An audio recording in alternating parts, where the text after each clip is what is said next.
नमस्कार, मी स्वाती गोडसे. आपण पाहताय न्यूज 18 लोकमत स्पीड न्यूज या बुलेटिनमध्ये आपल्या सगळ्यांचं स्वागत. आणि आता बघणार आहोत राज्यासह देश-विदेशातील अनेक महत्त्वाच्या बातम्यांचा वेगवान आढावा. रत्नागिरीतला नाणार प्रकल्प झाला पाहिजे अशी गरज मुख्यमंत्र्यांनी महाजनादेश यात्रेत व्यक्त केली आहे. रत्नागिरीतल्या राजापूरमध्ये त्यांची स्वागत सभा या ठिकाणी आयोजित करण्यात आली होती आणि या स्वागत सभेत ते बोलत होते. शिवसेनेच्या विरोधानंतर रत्नागिरीच्या नाणारमधून प्रकल्प हलवत मुख्यमंत्र्यांनी रायगडच्या रोह्यामध्ये स्थलांतरित करण्याची घोषणा केली आहे. नाणार प्रकल्पासंबंधित मुख्यमंत्र्यांनी केलेल्या विधानामुळे सेना भाजपमध्ये काडीमोड होण्याची चिन्ह दिसत असतानाच आता शिवसेनेने यू-टर्न घेतलाय. नाणारला लोकांचा विरोध असल्याने शिवसेनेचा विरोध होता, मात्र आता जिथे लोक स्वागत करणार तिथे सेनाही सोबत असेल असं विधान युवा सेना प्रमुख आदित्य ठाकरेंनी केलंय. त्यामुळे नेते मंडळींच्या या विधानामुळे कोकणवासियांची धाकधूक पुन्हा वाढली आहे.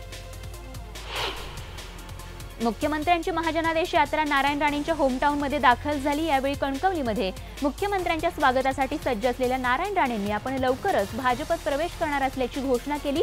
तसंच महाराष्ट्र स्वाभिमान पक्ष भाजपत विलीन करण्याचा पुनरुच्चारही त्यांनी केला. कोल्हापुरात राष्ट्रवादी काँग्रेसनं पोस्टर लावत महाजनादेश यात्रेविरोधात संताप व्यक्त केलाय. कोल्हापूरमध्ये मध्यरात्रीच्या सुमारास अचानक राष्ट्रवादी युवक काँग्रेसतर्फे मी पस्तावतोय या आशयाची पोस्टर्स लावण्यात आली होती, मात्र कोल्हापूरमध्ये महाजनादेश यात्रा पोहोचण्याआधीच पोलिसांनी ही पोस्टर्स हटवली. संगमनेरमधून आपण निवडणूक लढवणार नसल्याचा खुलासा इंदुरीकर महाराज यांनी केला. पूरग्रस्तांना मदत निधी देण्यासाठी मी मुख्यमंत्र्यांच्या व्यासपीठावर गेलो होतो, तर माध्यमांनी विनाकारण वावड्या उठवल्याचं इंदुरीकर म्हणाले. मी आत्ताच मुख्यमंत्री आहे, मला उभं राहून काय करायचं याचा टोलाही त्यांनी लगावलाय. लोकसभा निवडणुकीत पानिपत झाल्यानंतर आता विधानसभेसाठी काँग्रेसनं नवा आदेश काढलाय. ज्या नेत्यांनी लोकसभा लढवली होती त्यांनी आता विधानसभाही लढवावी असे आदेश काँग्रेस हायकमांडनं महाराष्ट्रातील काँग्रेस नेत्यांना दिले.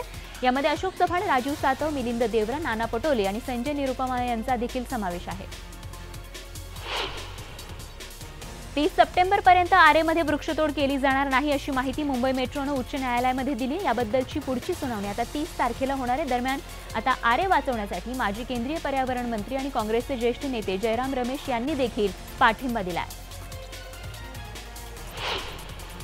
दरम्यान अनेक सेलिब्रिटी आरेच्या बाजूने उभे राहिलेले असताना बिग बी अमिताभ बच्चन यांनी मात्र मेट्रो कारशेडच्या ते बाजूने आहेत. कारण त्यांनी केलेल्या ट्विटमध्ये त्यांनी मेट्रो ही कशी गरजेची आहे हे सांगितले. तसंच कारशेडला विरोध करणाऱ्यांना प्रदूषण रोखण्यासाठी झाडं लावण्याचं आवाहन देखील बिग बींनी केलं आहे. निवृत्त सहाय्यक पोलीस आयुक्त भानुप्रताप बर्गे यांना शिवाजीनगर विधानसभा मतदारसंघातून उमेदवारी मिळावी यासाठी निवृत्त पोलीस अधिकाऱ्यांची पुण्यातील हॉटेल वैशाली इथे बैठक झाली. हे चायना गेट मिशन असून बर्गे यांच्यासारख्या एका चांगल्या अधिकाऱ्याला संधी मिळाली पाहिजे, त्यासाठी सर्वतोपरी मदत करण्याचा ठराव या बैठकीत करण्यात आला. भाजपसोबतचे गेल्या 30 वर्षांचे संबंध शेतकरी नेते किशोर तिवारी यांनी संपवले आहेत. किशोरी तिवारी यांची वसंतराव नाईक शेतकरी स्वावलंबन मिशनच्या राज्यमंत्री दर्जा असलेल्या पदावर नियुक्ती केली होती, मात्र आता भाजपसोबत काडीमोड घेतल्यानंतर किशोर तिवारी शिवसेनेच्या मार्गावर असल्याचं बोललं जात आहे. मीरा भाईंदर महापालिकेमध्ये शिवसेना आणि भाजप नगरसेवकांमध्ये राडा झाला. महापालिकेत स्थायी समितीची बैठक आयोजित करण्यात आली होती, ज्या बैठकीत शिवसेना प्रमुख बाळासाहेब ठाकरेंच्या कलादालनाच्या विषयाचा समावेश न केल्यानं दोन्ही पक्षांच्या नगरसेवकांमध्ये शाब्दिक बाचाबाची झाल्यानं वाद शिगेला गेला. युवा सेना प्रमुख आदित्य ठाकरेंच्या जनआशीर्वाद यात्रेचा चौथा टप्पा पालघरमध्ये पार पडला. पालघर शहरात सभा सुरू असताना मुख्य रस्त्यावर सभा असल्यानं पालघरमध्ये काही काळ वाहतूक कोंडी बघायला मिळाली.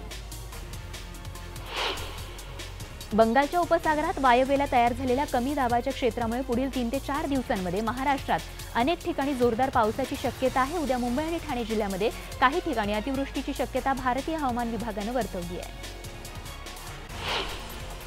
दरम्यान नाशिकमध्येही उद्या अतिवृष्टीचा इशारा हवामान विभागानं दिला आहे. उद्या पंतप्रधान नरेंद्र मोदी नाशिकमध्ये असून त्यांची तपोवन इथे सभा होणार आहे, त्यामुळे पंतप्रधानांच्या नाशिक दौऱ्यावर पावसाचं सावट आहे. मुख्यमंत्र्यांच्या आदेशानंतर देखील नाशिकमध्ये होणाऱ्या महाजनादेश यात्रेच्या समारोपासाठी शहरामध्ये प्रचंड फलकबाजी करण्यात आल्याचं बघायला मिळतंय आणि याचाच निषेध म्हणून मनसेनं अभिनव पद्धतीनं आंदोलन करत या होर्डिंगची आरती केली आहे. तेवा आणि वॉटसन फार्मा कंपनीतील कामगारांचा सर्वसाधारण कामगार मेळावा गोव्यामध्ये पार पडला. कामगार सेनेचे रघुनाथ कुचिक यांच्या प्रमुख मार्गदर्शनाखाली हा मेळावा घेण्यात आला. मुंबईतील जन्मदर 2017च्या तुलनेत 2018 मध्ये घटल्याचं आकडेवारीवरून समोर आलंय। मुंबईमध्ये 1000 लोकसंख्येमागे 12.14 असलेला जन्मदर 11.83% घसरलाय, तर हजारामागे मृत्यूचा दर मात्र तेवढाच असल्याचं देखील समोर आलंय। शिक्षिकेनं उसने पैसे दिले नाहीत म्हणून तिचा खून केल्याची धक्कादायक घटना मुंबईत घडली। मुंबईतल्या शिवाजीनगरमध्ये अल्पवयीन विद्यार्थ्यानं आयेशा असलम हुसिये या शिक्षिकेची धारदार शस्त्रानं हत्या केली आहे। 30 वर्षीय आयेशा यांच्याकडे हा विद्यार्थी शिकवणीसाठी येत होता।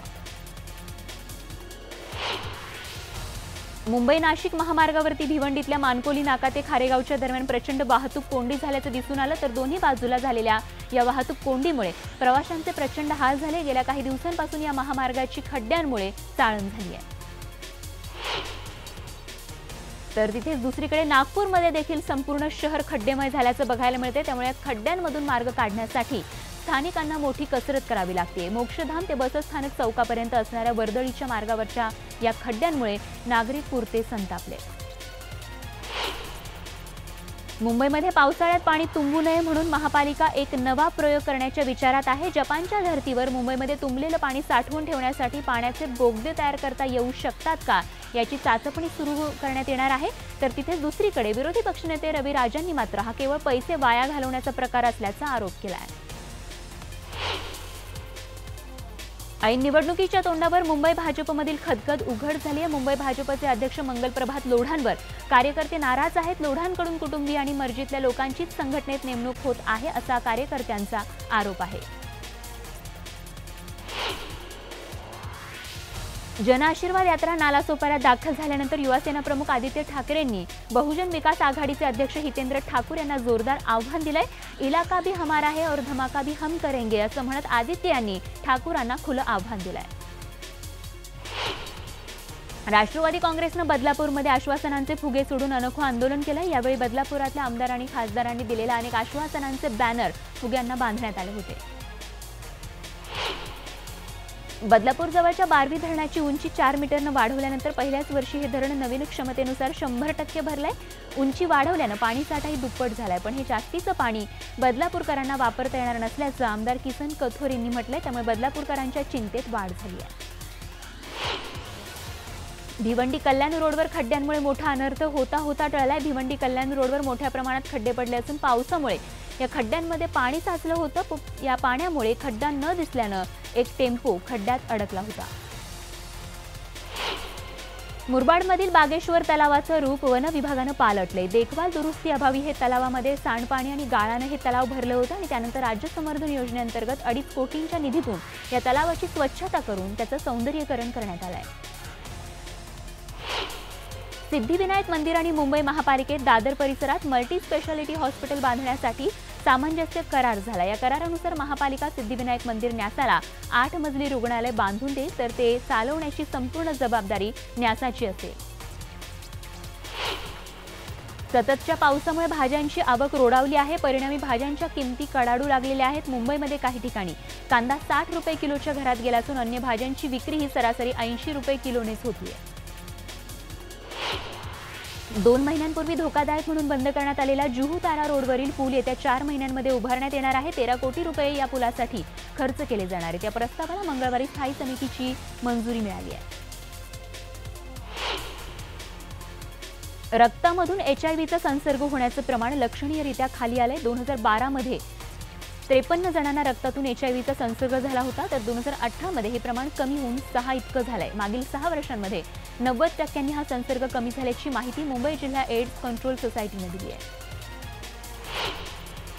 मुंबई रेल्वे विकास महामंडळाचा ठाणे दिवा 5वी आणि 6वी मार्गिका हा महत्त्वाचा प्रकल्प रखडलाय। हा प्रकल्प पूर्ण होईपर्यंत म्हणजेच पुढील किमान 9 महिने जलद मार्गावरील लोकल सुमारे 10 ते 15 मिनिटं विलंबानेच धावतील।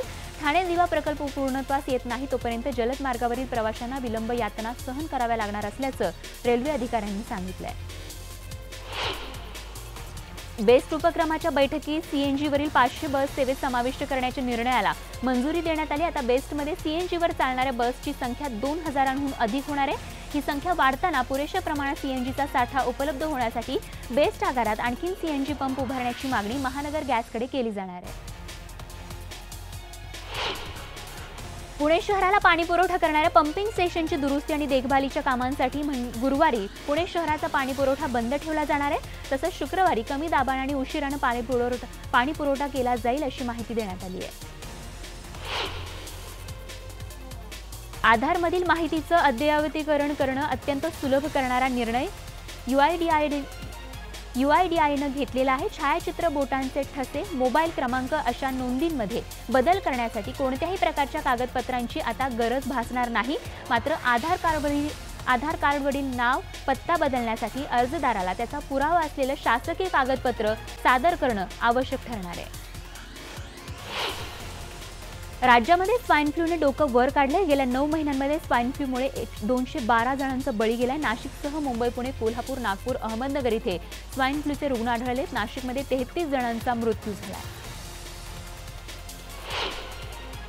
अमरावती आणि वर्धा जिल्ह्याला जोडलेले निम्न वर्धा प्रकल्प बगाजी सागर धरणाचे 31 दरवाजे उघडण्यात आलेत। यातून मोठ्या प्रमाणात पाण्याचा विसर्ग सुरू आहे। विशेष म्हणजे या धरणावरून आशिया खंडातील दुसऱ्या क्रमांकाच्या लष्करी डेपोला पाणी पुरवठा केला जातो। तर रात्रीच्या वेळी या धरणावर लाइटिंग लावण्यात आल्याने सुंदर देखावा दिसतोय। मालेगाव, नांदगावसह जळगाव जिल्ह्यातील काही भागाला पाणी पुरवठा करणारे गिरणा धरण सध्या 100% भरले। गिरणा धरण फुल झाल्याने या धरणाच्या 8 दरवाजांपैकी 2 दरवाजे उघडले आहेत। यातून सध्या 1,500 क्युसेक वेगाने पाण्याचा विसर्ग सुरू आहे। त्यामुळे नदीकाठच्या गावांना सतर्कतेचा इशारा देण्यात आला। दरम्यान तब्बल 12 वर्षांनंतर गिरणा धरण 100% भरले आहे। जागतिक स्तरावरील मंदी आणि सोन्या चांदीच्या चढ्या भावामुळे देशातील सिल्वर सिटी म्हणून ओळख असलेल्या खामगाव इथल्या चांदीची विक्रीही घटलेली आहे। तर जळगाव जवळपास आता 100 कोटींची उलाढाल असलेल्या बाजारपेठेत आता केवळ 50 कोटींचीच उलाढाल उरली आहे। त्यामुळे व्यापारामध्ये देखील सध्या चांदीच्या कारागिरांना देखील मंदीचा फटका या ठिकाणी बसत असल्याचं चित्र बघायला मिळत आहे। घरगुती वादानंतर पत्नीनं धारदार चाकूने भोसकून पतीची हत्या केल्याचा धक्कादायक प्रकार औरंगाबादमधील उल्कानगरी भागातील खिवानसरा पार्कमध्ये घडलाय। शैलेंद्र राजपूत असं मृत पतीचं नाव आहे। घरगुती वादामधून पत्नी पूजा हिनं शैलेंद्रवर चाकूने वार केला आणि त्यातच त्याचा मृत्यू झाला। दरम्यान पोलिसांनी तातडीनं पूजाला ताब्यात घेतलंय। चंद्रपुरातील राष्ट्रवादी काँग्रेस पक्षाचे नगरसेवक आणि चंद्रपूर नगर परिषदेचे माजी अध्यक्ष दीपक जयस्वाल यांना दारू तस्करीच्या आरोपाखाली पोलिसांनी ताब्यात घेतले। बापटनगर इथल्या त्यांच्या घरासमोर उभ्या असलेल्या कारमधून 35 पेटी देशी आणि 15 पेटी विदेशी दारूही जप्त करण्यात आली। दरम्यान या प्रकरणी गुन्हा दाखल करण्याची प्रक्रिया सुरू आहे। देवतारी त्याला कोण मारे असाच काहीसा प्रत्यय मनमाड रेल्वे स्थानकावरील प्रवाशांना आलाय। धावती रेल्वे पकडण्याच्या नादात एक तरुण प्रवासी खाली पडून डबा आणि प्लॅटफॉर्मच्या मध्ये अडकून फरफटत जात असताना ड्युटीवरती तैनात असलेल्या मनीष कुमार सिंग यांनी प्रसंगावधान राखत या आरपीएफ जवानानं तातडीनं धाव घेऊन या प्रवाशाला बाहेर काढलं, ज्यामुळे त्याचा जीव वाचलाय। शिर्डी साईबाबा संस्थांमध्ये ठेकेदारी पद्धतीनं काम करणाऱ्या 635 कंत्राटी कर्मचाऱ्यांना संस्थान सेवेत घेण्याचा शासन निर्णय सरकारच्या विधी आणि न्याय विभागानं जारी केल्यानं कर्मचाऱ्यांकडून शिर्डीमध्ये फटाके फोडून जल्लोष साजरा करण्यात आला। गेल्या 10 वर्षांपासून सुरू असलेल्या पाठपुराव्याला यश मिळालं असून 2001 ते 2004 पर्यंतच्या कर्मचाऱ्यांसाठी हा निर्णय जारी करण्यात आला। केंद्रीय कृषी आणि किसान कल्याण विभागाचे राज्यमंत्री पुरुषोत्तम रुपाला यांनी कोसबाड कृषी विज्ञान केंद्राला भेट दिली। त्यामुळे त्यांच्या हस्ते यावेळी वृक्षारोपणाचा कार्यक्रम देखील घेण्यात आला। या कार्यक्रमाला परिसरातील शेतकऱ्यांची मोठी उपस्थिती होती। तर रुपाला यांनी बागायतदार शेतकऱ्यांच्या समस्याही जाणून घेतल्या। कोकणामध्ये समुद्रातील मासेमारी हंगामाला सुरुवात होऊन 1.5 महिना होऊन गेला, परंतु समुद्रातील मासेमारी बोटीला मासेच मिळत नाहीयेत। त्यामुळे रत्नागिरी जिल्ह्यातील ताज्या मासळीसाठी प्रसिद्ध असलेल्या हरणे बंदरातील लिलाव सुद्धा बंद आहे। परिणामी नेहमी गजबजलेल्या हरणे बंदरात सध्या शुकशुकाट बघायला मिळतोय। वाहनांचा वेग तपासणं, लेन कटिंगवर नजर ठेवणं, नंबर प्लेटचा ऑटोमॅटिक फोटो काढणं अशी वैशिष्ट्य असलेलं सुमारे 250 कॅमेरे, ओव्हरलोड वाहनांचं वजन मोजण्याची यंत्रणा आणि हवामानाची माहिती देणारे सेन्सर पोल आदी वैविध्यपूर्ण गोष्टींचा पुणे मुंबई एक्सप्रेस वेवर उभारण्यात येणाऱ्या इंटेलिजंट ट्रॅफिक मॉनिटरिंग सिस्टीममध्ये समावेश असणार आहे। नियमांचं उल्लंघन, मार्गिकेची शिस्त मोडणं तर सुविधांच्या अभावामुळे द्रुतगती मार्गावर निष्पापांचे बळी जात आहेत। गेल्या 15 दिवसांमध्ये द्रुतगती मार्गावर मार्गिकेची शिस्त मोडणाऱ्या 5000 वाहन चालकांवर कारवाई करण्यात आली असली तरी नियम धुडकावण्याचे प्रकार कायम सुरू आहेत। मेट्रोच्या कोथरूड इथल्या डेपोचं 60% काम पूर्ण झालंय. जुलै 2021 पर्यंत डेपोचं काम पूर्ण करण्याचं नियोजन महाराष्ट्र मेट्रो रेल्वे कॉर्पोरेशनकडून करण्यात आलंय. वनाज ते गरवारे कॉलेज हा 5 किलोमीटर लांबीचा मार्ग जानेवारी 2020 पर्यंत सुरू करण्यात येणार आहे. आरेतील कारशेडला समर्थन देत अमिताभ बच्चन यांनी झाडं लावण्याचा सल्ला दिला होता. मात्र बगीच्यामध्ये लावलेली झाडं नैसर्गिक झाडांना पर्याय असू शकत नाहीत असं म्हणत मनसेच्या अखिल चित्रेंनी टीका केली आहे. नवी दिल्लीमध्ये आज काँग्रेस छाननी समितीची बैठक होणार आहे. सकाळी 10:30 वाजता ही बैठक होती आहे. काँग्रेसच्या हंगामी अध्यक्ष सोनिया गांधी यांच्या अध्यक्षतेखाली ही बैठक असणार आहे. भगवी वस्त्र परिधान केलेले लोक मंदिरामध्ये बलात्कार करतायत, हा आपला धर्म आहे का, असं वादग्रस्त विधान दिग्विजय सिंहांनी केलंय. केंद्रीय अर्थ मंत्रालयानं पीएफवरील व्याजदर वाढीला मंजुरी दिली आहे. त्यामुळे आता 2018-19 या आर्थिक वर्षासाठी पीएफवर 8.65% दरानं व्याज मिळणार आहे. पंतप्रधान नरेंद्र मोदींना भेट स्वरूपामध्ये मिळालेल्या भेटवस्तूंचा 14 सप्टेंबरपासून लिलाव सुरू आहे. यातील एका फोटो फ्रेमचा आज तब्बल 1 कोटी रुपयांना लिलाव करण्यात आला आहे. नवी दिल्लीत काँग्रेस छाननी समितीची बैठक होते. सकाळी 10:30 वाजता ही बैठक बोलावण्यात आली. राष्ट्रवादीच्या शिवस्वराज यात्रेचा शेवटचा टप्पा 19 सप्टेंबरपासून कोकणात सुरू होतोय. शिवसेना भाजपच्या यात्रांनंतर आता राष्ट्रवादीची यात्राही कोकणात पोहोचते आहे. केंद्रीय संरक्षण मंत्री राजनाथ सिंह येत्या 28ला मुंबईच्या दौऱ्यावर आहेत. राजनाथ प्रोजेक्ट 75च्या अंतर्गत INS खंडेरी पाणबुडी आणि पहिल्या P-17A निलगिरीला नौसेनेत रुजू करणार आहेत. तसंच संरक्षण मंत्री दिवसभर INS विक्रमादित्यमध्ये राहणार आहेत. पाकव्याप्त काश्मीर हा भारताचा भाग, एक दिवस तिथे भारताचा अंमल असेल असं महत्त्वाचं विधान परराष्ट्र मंत्री S. जयशंकर यांनी केलंय. पाकिस्तानी लष्करानं सुमारे 60 दहशतवाद्यांच्या घुसखोरीसाठी वापरात नसलेल्या निद्रिस्त मार्गाचा वापर केलाय. भारतीय लष्कराच्या अधिकाऱ्यांनी मंगळवारी ही माहिती दिली आहे. विनेश फोगट आणि सीमा बिस्ला या दोघींकडून भारताला जागतिक अजिंक्यपद कुस्ती स्पर्धेतील कांस्य पदकाच्या आशा कायम आहेत. दोघींच्या प्रतिस्पर्धी खेळाडूंनी अंतिम फेरीपर्यंत मजल मारल्यामुळे त्यांना रॅपिडद्वारे पदकाचं स्वप्न साकारता येऊ शकतं. भारताच्या सात्विक साईराज रांकीरेड्डी आणि अश्विनी पोनप्पा या जोडीनं चीन ओपन बॅडमिंटन स्पर्धेतील मिश्र दुहेरीतील सनसनाटी सलामी दिली आहे. या जोडीनं जागतिक क्रमवारीमध्ये 7व्या स्थानी असलेल्या प्रवीण जॉर्डन आणि मेल्ती दायवा ओक्टाव्हिएंती या जोडीला पराभवाचा धक्का दिलाय. या काही घडामोडींचं बुलेटिनमध्ये इथंच थांबूया. ताज्या बातम्यांसाठी पहा फक्त न्यूज 18 लोकमत.